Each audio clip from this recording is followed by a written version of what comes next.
Assalamualaikum warahmatullahi wabarakatuh. Kita berani masih tetap punya rekening di tempat riba. Wa iyyazubillah. Rezeki kita sudah dijamin ihwafillah. Rezeki kita tidak pernah tertukar. Maka segera tutup rekening kita yang ada di tempat riba. Karena 1 detik ke depan kita tidak ada yang tahu. Apakah kita masih hidup? Apakah kita masih bernyawa? Apakah kita masih sempat untuk bertobat kepada Allah?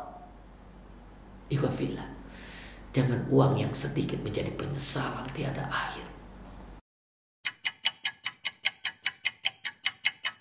Ihwafillah rahimahullah. Sahabat Ismail dimanapun antum berada saat ini, yang saat ini sedang menikmati kajian malam, muhasabah malam di radio kesayangan kita, Radio Ismail AM 774, bahagia bersama Al-Quran. Dan juga sahabat AMDK Al-Jambi di FB Abu Muhammad Duyono ya, yang terus ikut menyaksikan di kajian malam spesial Selasa malam hari ini. Akan membahas tidak akan bertemu dua rasa takut.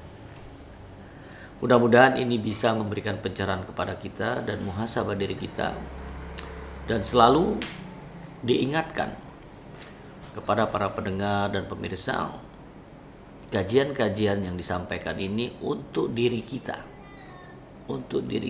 bermuhasabah, bukan untuk menghakimi orang lain yang berbeda dengan kita. Itu yang harus kita pegang ya. Jadi ilmu untuk diri kita, menghisap diri kita amalkan, kita dakwakan, menyampaikan, bukan menghakimi. Maka dari itu mudah-mudahan setiap malam Selasa malam yang kita bahas ini memberikan keberkahan pada kita, menjadikan kita makin dekat dengan Allah, makin sayang dengan saudara kita ya. Dan kita berharap saudara-saudara kita semua nantinya bertemu di jannah insya Allah. Dan tadi Masya Allah ya, hari ini ya, di maghrib tadi kita turun hujan, satu keberkahan kepada kita, membawa suasana kita sejuk ya.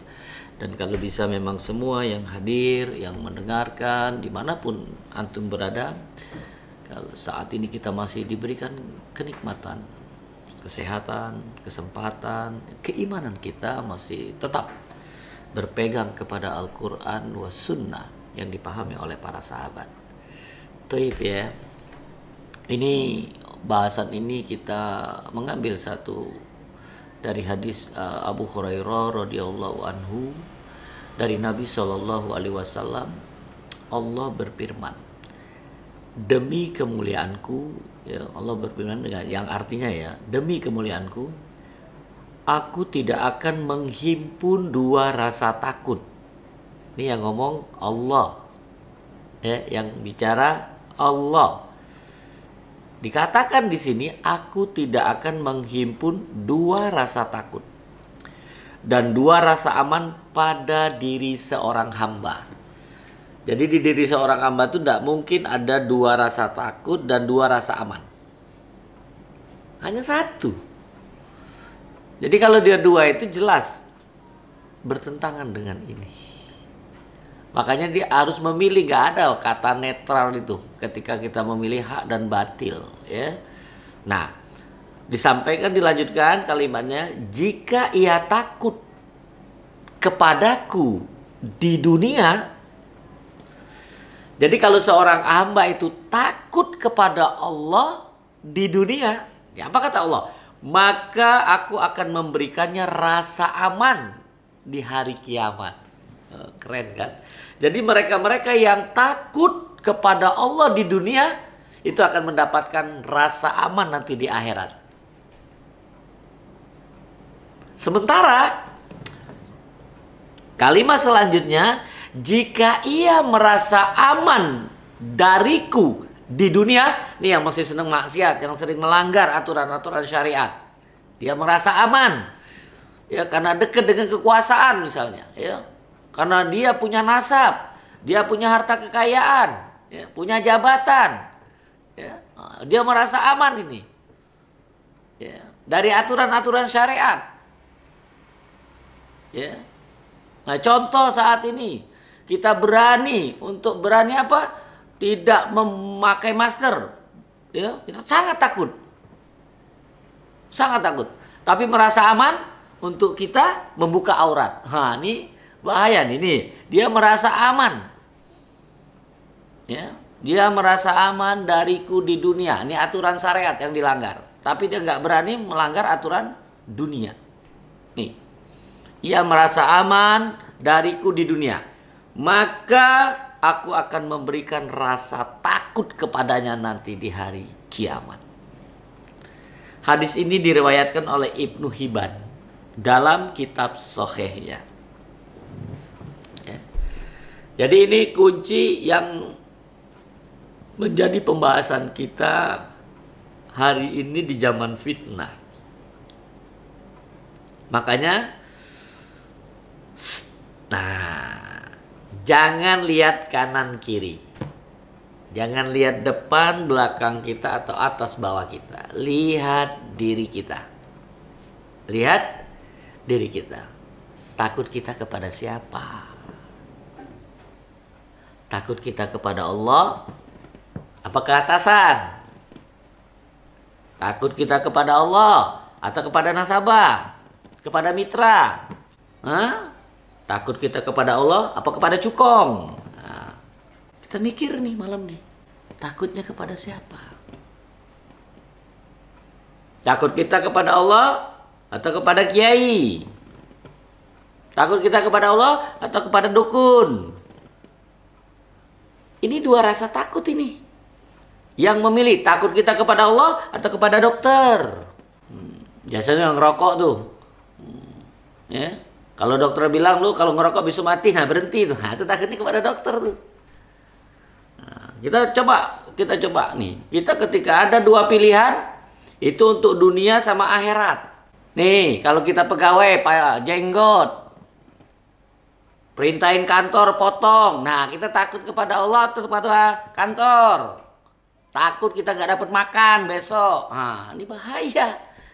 Nah, ini kita coba ya, timbang-timbang di situ. Karena kita ketika memotong jenggot, kita kepikir nggak besok hidup. Belum tentu loh kita hidup. Tengah malam setelah kita potong malam ini ya, ke tukang cukur, potong karena besok mau dapat jabatan. Malam nanti mati, nggak sempet obat loh. Nah, ini bisa mikir di situ. Ya. Ini yang harusnya jadi perhatian kita. Ini coba kita ilustrasikan. Pasti kita akan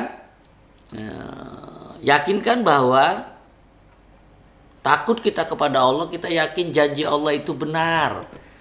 Kalau janji di dunia ini bisa benar, bisa salah, bisa bohongin, bisa ngadalin kita. Ya. Iya. Dan kita harus betul-betul 100% tanpa ada keraguan. Janji Allah itu benar. Baik di dunia maupun di akhirat. Pegang itu. Sehingga kita merasa aman. Apapun. Mungkin orang melihat itu dalam kondisi apapun merasa sulit. Nah, kita enggak. Itu banyak narasumber rasakan. Ketika mengambil takutnya hanya kepada Allah. Takutnya hanya kepada Allah. Ambil itu. Maka Masya Allah kalau kita bisa seperti itu, akan memberikan kemudahan kepada kita untuk melakukan kehidupan kita. Nah, untuk bisa seperti itu, kita mengambil takut pada Allah, ada pegangannya. Pegangannya itu adalah Al-Quran was sunnah yang dipahami oleh para sahabat. Kalau kita sudah punya pondasi itu, Masya Allah. Apa yang dikabarkan Quran, sami'na wa ata'na. Apa yang dipaparkan hadis Rasulullah, sunnah daripada Rasulullah, sami'na wa ata'na. Gak usah bantah. Gak mungkin akal kita bisa. Gak mungkin. Jadi kalau sudah itu perintah syariat, jangan pakai akal. Jangan. Sami'na wa ata'na. Karena Quran ngomong, qalu sami'na wa ata'na. Ini kalau kita sudah mengambil rasa takut kita hanya kepada Allah. Kita mau ngambil itu tadi.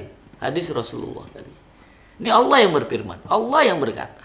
Jadi nggak usah kita lihat kanan kiri kita, nggak usah lihat orang lain, nggak usah. Lihat diri kita, gua takut sama siapa nih? Kalau antum masih ada rasa takut, besok nggak makan, besok nggak dapat jabatan, besok nggak dapat fasilitas, ya, besok nggak dapat uang, kita belum takut kepada Allah. Kita nggak yakin Allah. Janji Allah itu benar, Dia yang memberi kita makan. Rezeki badan ini udah disiapin Allah. Apa itu makan kita, minum kita, pakaian kita, sudah dijamin Allah. Itu Allah ciptakan 50.000 tahun sebelum Allah ciptakan langit dan bumi. Sudah. Nah, ini yang sering menjadi ketakutan kita. Kita tidak pernah berpikir kalau kita nggak bisa baca Quran, kita nggak bisa sholat berjamaah di masjid dengan mengikuti lisan daripada Rasulullah, "Sawu sufufakum." Kita takut nanti sakit, padahal sakit bagi orang beriman itu adalah nikmat. Sakit bagi orang beriman itu nikmat.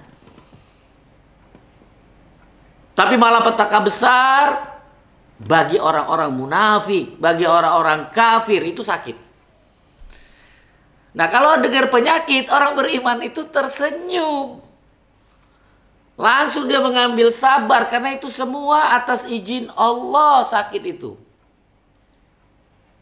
Karena Allah sayang sama orang beriman dalam rangka menghapus dosa-dosanya. Makanya kalau orang beriman dengar penyakit itu nggak takut. Dia takut kalau bermaksiat kepada Allah. Dia akan terus berbaik sangka kepada Allah. Apapun yang diberikan dia terus berbaik sangka kepada Allah. Makanya nikmatnya orang beriman. Dia ngambil rasa takut itu hanya kepada Allah. Nah, bagi ikhwafillah rahimakumullah yang saat ini belum sampai masuk sakit ya atau rasa takutnya bukan kepada Allah, kita muhasabah. Kesempatan kita beristighfar, kesempatan kita bertobat. Karena selalu dua rasa takut itu akan muncul. Dua rasa takut itu akan muncul. Jadi kita harus yakin. Al-Quran, Al-Hadis sudah katakan kalau itu haram, kita akan katakan haram. Kalau kata ini halal, kita katakan halal. Contoh di Al-Baqarah, wa ahlallah bai'a wa harama riba. Allah halalkan jual beli dan haramkan riba. Jangan dibalik. Yang sudah dihalalkan Allah bilang kita haram. Yang haram kita bilang halal. Hati-hati. Ini kalimat-kalimat orang Yahudi yang paling banyak kita saat ini. Makanya ketakutan kita kepada siapa? Kita begitu banyak orang-orang kepingin tenar, kepingin dia punya nama. Dan kita melihat begitu banyak juga ditampakkan dua rasa takut ini di depan mata kita untuk saat ini. Kalau kita orang beriman, pegangan kita Al-Quran was sunnah. Kita akan sangat yakin pegangan kita Al-Quran was sunnah. Nggak mungkin musik. Abadan. Karena Al-Quran dan sunnah itu ada di dalam masjid. Ketika kita sholat berjamaah, musik di mana? Di tempat ibadahnya. Mereka-mereka yang bukan dari syariat Islam. Di mana dia? Di gereja. Nah, makanya kalau dia orang beriman, nggak mungkin dia ketika dia mencintai Al-Quran, mencintai musik. Abadan. Nggak mungkin dua ini akan muncul dalam hatinya. Dalam dirinya seorang hamba, mencintai Al-Quran, mencintai musik, nggak mungkin. Dia akan ambil itu. Orang yang dia akan tauhid, cinta kepada tauhid, nggak mungkin dia akan menduakan, nggak mungkin dia akan melakukan kesyirikan, nggak mungkin. Kalau dia cinta dengan sunnah, nggak mungkin dia melakukan bid'ah, nggak mungkin. Karena itu selalu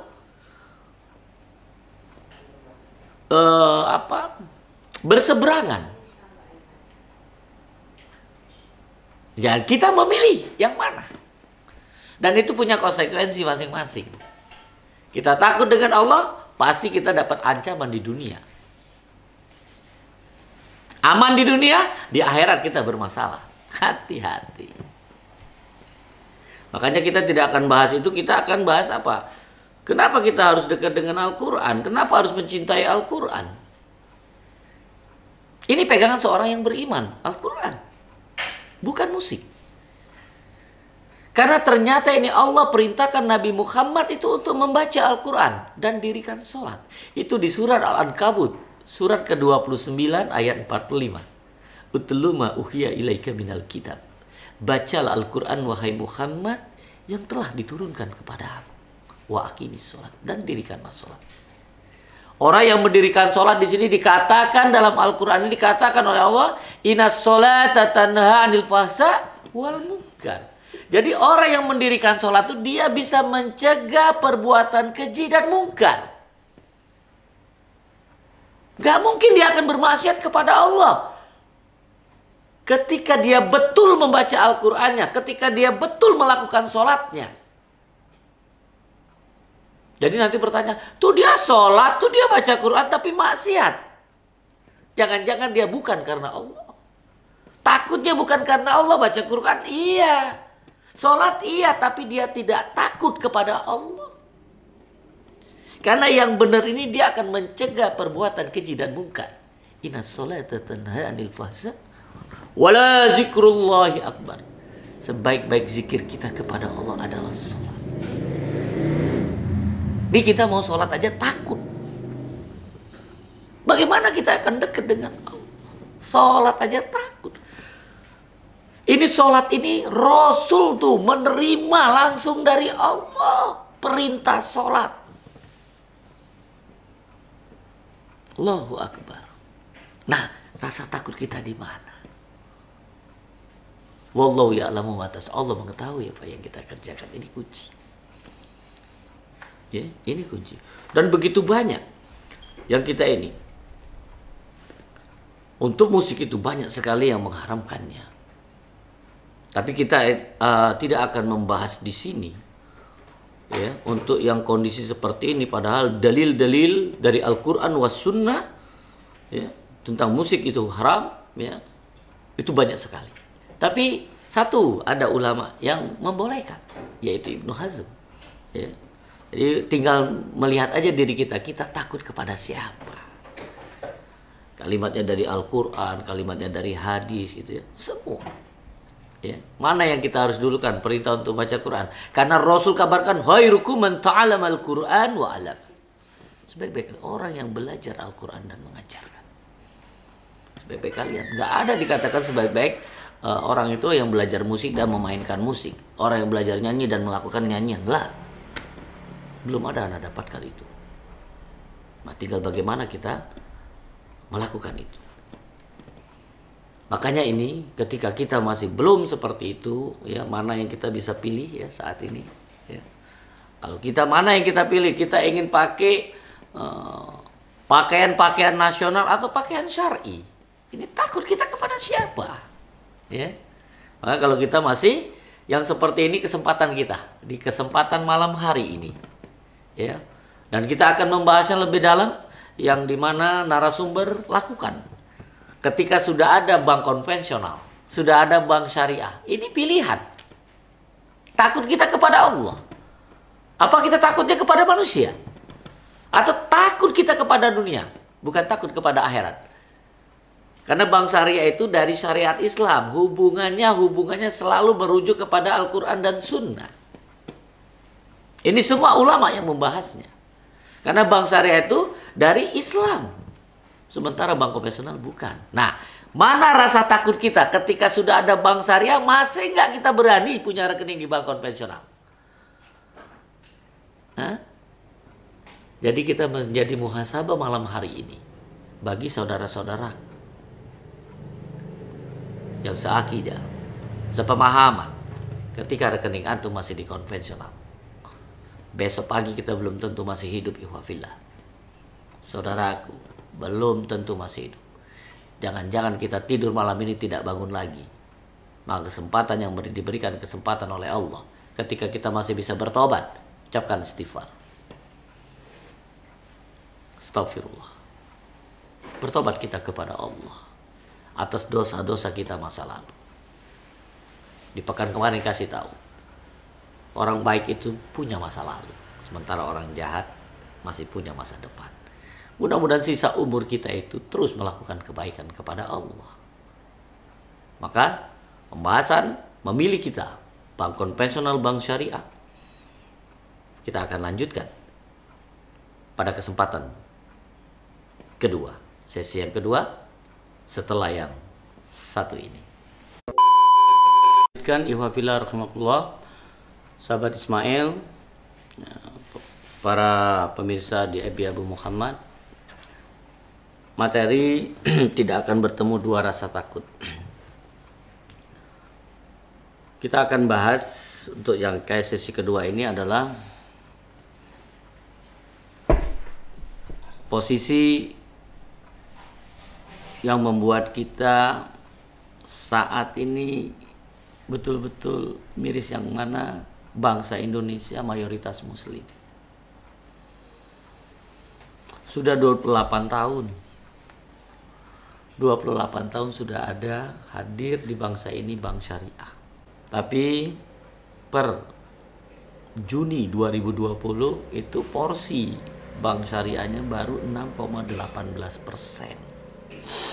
Artinya ada 93,84% masih ada di kubangan riba, di dalam kolam riba.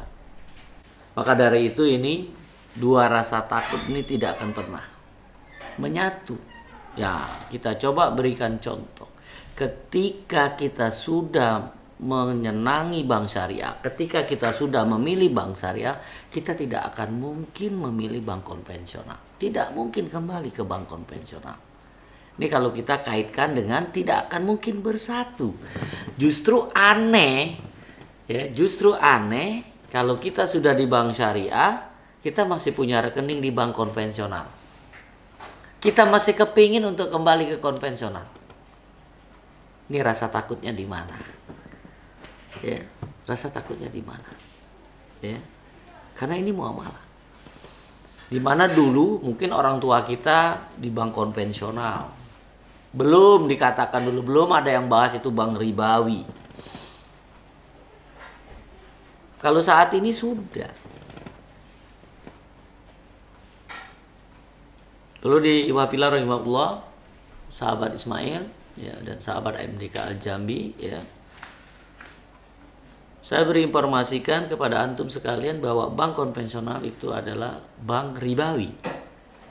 Dasar awalnya itu darurat karena ada hajat. Darurat karena ada hajat, karena dulu belum ada bank syariah.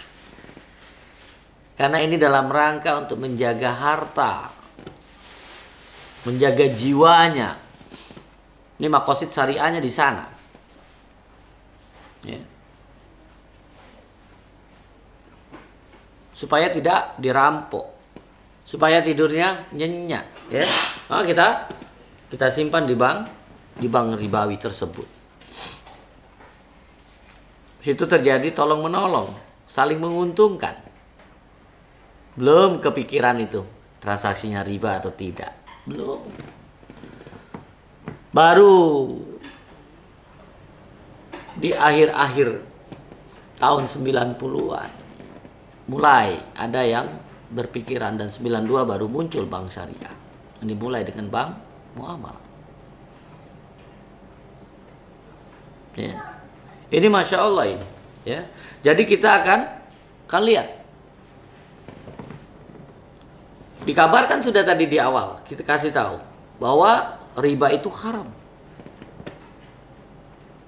Di Al-Baqarah 275.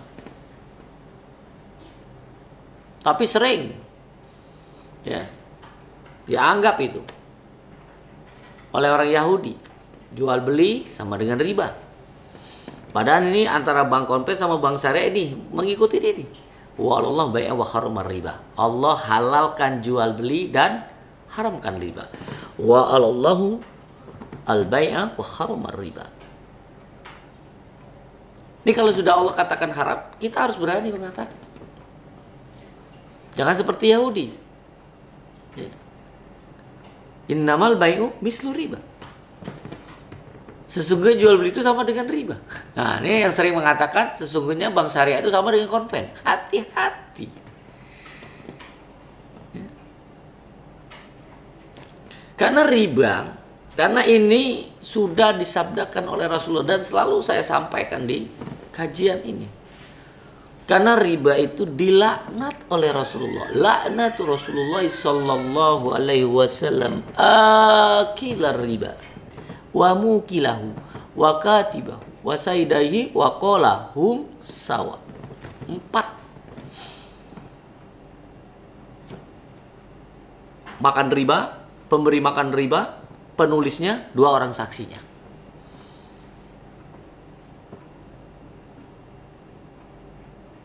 Dan ini semua posisi riba itu sudah dihukumin. Aktivitas. Ya. Jadi yang dilarang dalam syariat Islam itu, yang dilarang itu dari transaksi, kegiatan, akad. Ini wajar kalau seluruh ulama dunia telah menghukumin usaha perbankan konvensional itu riba. Melanggar prinsip syariat Islam. Usaha yang bertentangan dengan prinsip syariat Islam. Limaza transaksinya riba. Kegiatannya melanggar syariat, maksiat kepada Allah. Karena halal haram di sana bisa dilakukan di bank konvensional. Kegiatannya.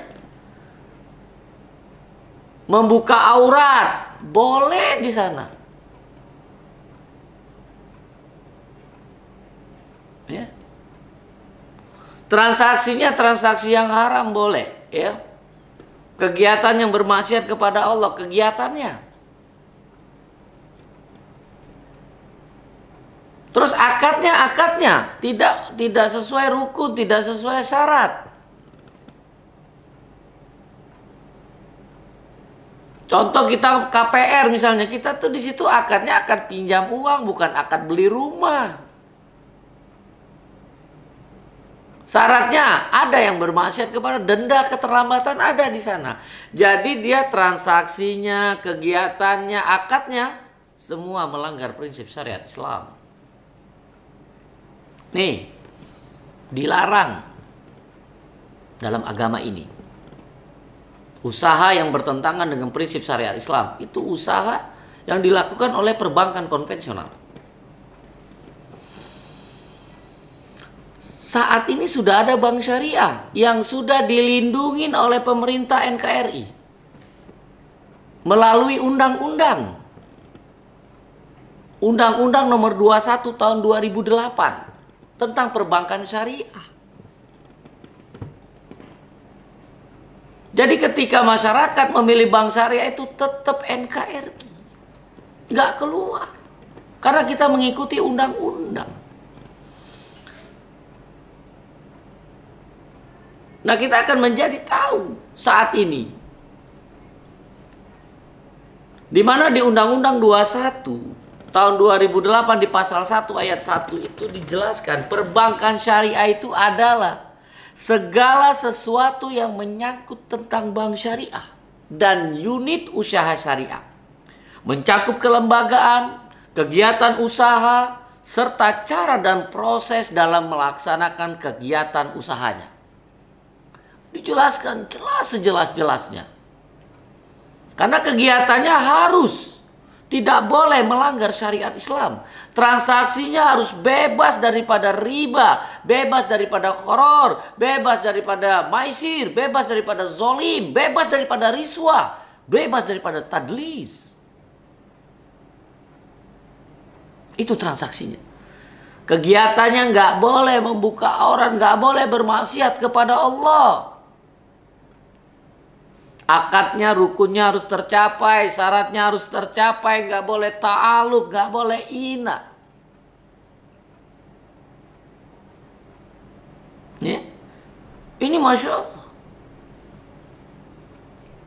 Di mana di pasal 1 ayat 7 ini bagi pemirsa dan juga para pendengar radio Ismail AM 774 Bahagia Bersama Al-Quran. Di Undang-Undang 21 tahun 2008, di pasal 1 ayat 7 dikatakan bank syariah adalah bank yang menjalankan kegiatan usahanya berdasarkan prinsip syariah. Dan menurut jenisnya terdiri atas bank umum syariah dan bank umum pembiayaan rakyat syariah. Keren kan? Berdasarkan prinsip syariah. Lah kita seorang muslim sudah ada bank syariah, ya, milihnya kemana? Masih milih konven? Takut kita kepada siapa? Tidak akan mungkin bersatu dua rasa takut dalam diri seorang hamba ketika dia sudah tahu ada bank syariah masih memilih bank konvensional. Lah.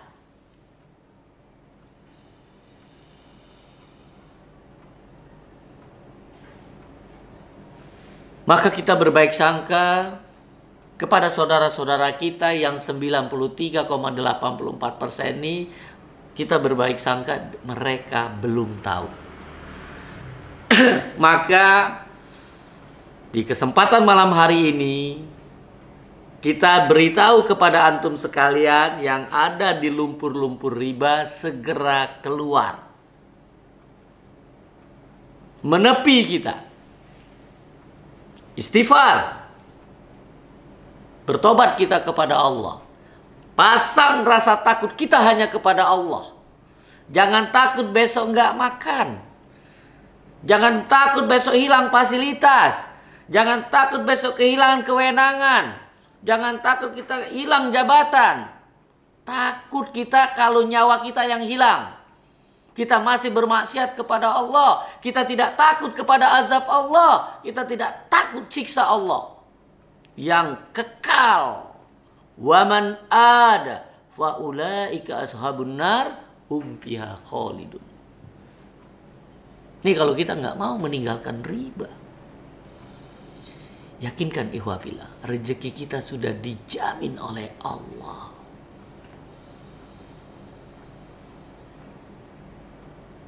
Kita tinggal mengatakan sami'na wa ata'na, apa yang dikabarkan.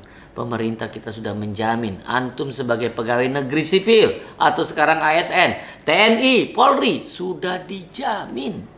Gaji antum boleh di bank syariah. Itu ada aturannya tentang penggajiannya PNS, TNI dan Polri, itu PMK nomor 11 tahun 2016. Jadi nggak ada alasan lagi untuk kita punya rekening di tempat riba. Dan kita berharap ini masukan untuk pemerintah yang sudah membentuk KNEKS, Komite Nasional Ekonomi Keuangan Syariah. Berharap ketika memberi bantuan kepada masyarakat kecil, golongan ekonomi lemah, ya, usaha mikro, tolong lewatkan melalui bank syariah, jangan melalui bank riba. Jangan melalui bank riba. Kita mendukung ketika ada merger ini, kita dukung agar asetnya kuat, tapi jangan lupakan masyarakat bawah. Yang ini sangat mendambakan karena di masyarakat bawah inilah lintah darat itu bergentayangan. Hanya sedikit mereka melakukan riba. Butuh modal 500.000, 1 juta, tapi dengan riba.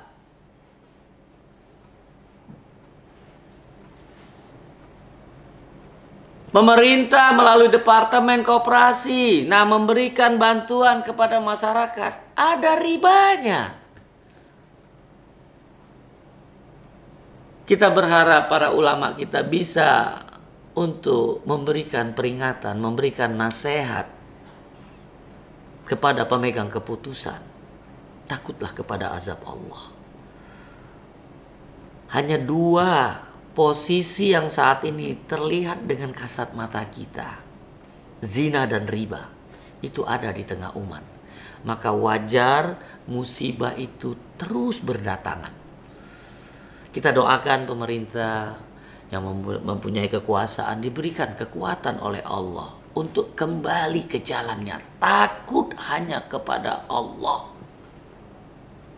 Takut hanya kepada Allah. Bukan takut kepada selainnya. Karena tidak akan pernah bersatu dalam diri seorang hamba dua rasa takut. Enggak. Kalau dia takut kepada Allah, maka dia tidak akan pernah takut di dunia ini kepada siapapun. Tapi kalau dia takut kepada dunia, takut kepada atasan, takut kepada backing, takut kepada cukong, takut kepada yang memberi modal, mitranya, nasabahnya, maka dia tidak akan pernah takut kepada Allah.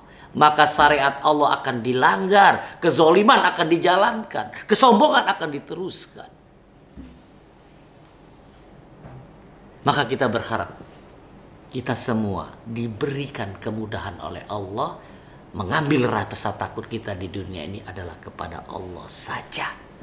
Takut kepada Allah saja. Mudah-mudahan kita akan dapat keamanan nanti di akhirat. Rasa aman kita di akhirat. Insya Allah mudah-mudahan ini sebagai wasilah kita untuk dipertemukan Allah nanti di jannah. Ketika ada pilihan, maka kita akan tetap apapun kondisi saat ini. Pilih bank syariah. Kita tinggalkan bank ribawi. Insya Allah hidup berkah tanpa riba.